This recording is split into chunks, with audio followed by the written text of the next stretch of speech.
สวัสดีครับเพื่อนๆทุกคนวันนี้เราจะลองมาพูดถึงเรื่องของสระผสมนะครับอันนี้คืออีกอย่างหนึ่งที่คนไทยมักจะพูดไม่ค่อยถูกจริงๆแล้วมีสระผสมนะครับตัวอย่างคำสระผสมที่เรามีก็อย่างเช่นคำสระไอนะครับสระไอสระเอาสระเอืออะไรอย่างนี้นะครับคือเป็นสระที่มีจริงๆแล้วมันในตัวมันเนี่ยมันมี2สระติดกันสระไอเนี่ยมันคือสระ r กับ e ผสมกันใช่ไหมครับจะเป็น i เห็นไหมครับเริ่มจาก r แล้วจบด้วย e ทีนี้เนี่ยในภาษาอังกฤษเนี่ยนะครับมันจะมีสระผสมที่ภาษาไทยไม่มีนะครับเน้นไปเลยทางสระ a นะฮะซึ่งคนไทยจะไม่มีเสียง a นะครับจะมีแต่เสียง a ตรงๆนี่เกิดผลที่เวลาเราพูดคำอย่างเช่นคำว่า face จะกลายเป็น face นะครับคำพูดอย่างเช่น Facebook จะกลายเป็น Facebook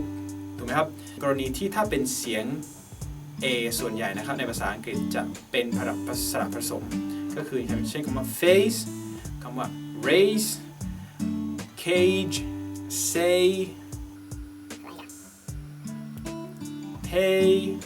สระเหล่านี้เนี่ยเป็นสระผสมทั้งหมดดังนั้นนะครับต่อไปนี้เราจะพูดคำว่า face หรือว่า case อะไรพวกนี้นะครับอย่าลืมที่จะรู้ว่ามันเป็นเสียง A ไม่ใช่เสียง A ตรงๆเหมือนกับภาษาไทยครับผมสระผสมอีกอันหนึ่งนั้นก็คือสระ O นะครับคนไทยเรามีสระ O เป็นเสียงสระเดียวคือ O ตรงๆนะครับในขณะที่ภาษาอังกฤษเนี่ยจะเป็น O เห็นไหมครับ O มันจะเริ่มด้วย O และจบที่ U พูดคำอย่างเช่นคำว่า no ก็จะกลายเป็น no ไม่ใช่ no นะครับผมไม่ใช่ no นะครับเป็น no เริ่มด้วย o จบด้วย u หรือว่าคำอย่าง phone home toe go slow no bow